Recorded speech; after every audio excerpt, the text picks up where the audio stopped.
চীনের পররাষ্ট্রমন্ত্রী ওয়াং এর আমন্ত্রণে মঙ্গলবার দুপুরে ৩ দিনের সরকারি সফরে বেইজিং যান পররাষ্ট্রমন্ত্রী ডক্টর খলিলুর রহমান। সফরে যাবার আগে এ নিয়ে সাংবাদিকদের সঙ্গে কথা বলেন পররাষ্ট্রমন্ত্রী। বলেন, চীনের সঙ্গে কৌশলগত সম্পর্ক আরও জোরালো করতেই তার সফরে তিস্তা প্রকল্প নিয়েও আলোচনা করার কথা জানান তিনি।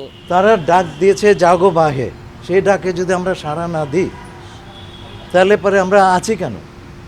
এটা আমাদের প্রধানমন্ত্রী, মাননীয় প্রধানমন্ত্রীর অঙ্গীকার সেই অঞ্চলের সমস্যার সুরাহা করার, এবং এটা আমাদের সরকারের অঙ্গীকার।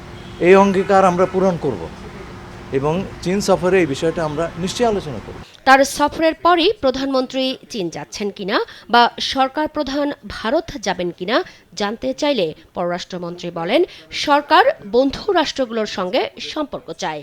দেশ এবং সময় উল্লেখ না করলেও এ নিয়ে তার মন্ত্রণালয় কাজ করছে বলে জানান তিনি। আমাদের প্রধানমন্ত্রী আমাদের সব বড় বড় বন্ধু দেশের সঙ্গে যে আমাদের সম্পর্ক দৃঢ়তর করার জন্যে উনি ওনার কমিটমেন্ট আছে এবং বন্ধু দেশে তো নিশ্চয়ই যাবেন।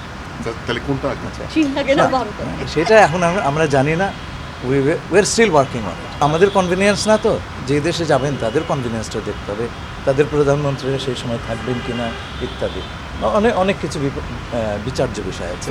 পশ্চিমবঙ্গের ক্ষমতার পালাবদলে পুশিনের শঙ্কা নিয়ে এক প্রশ্নের উত্তরে বলেন, এ ধরনের ঘটনা ঘটলে পাল্টা ব্যবস্থা নেবে ঢাকা।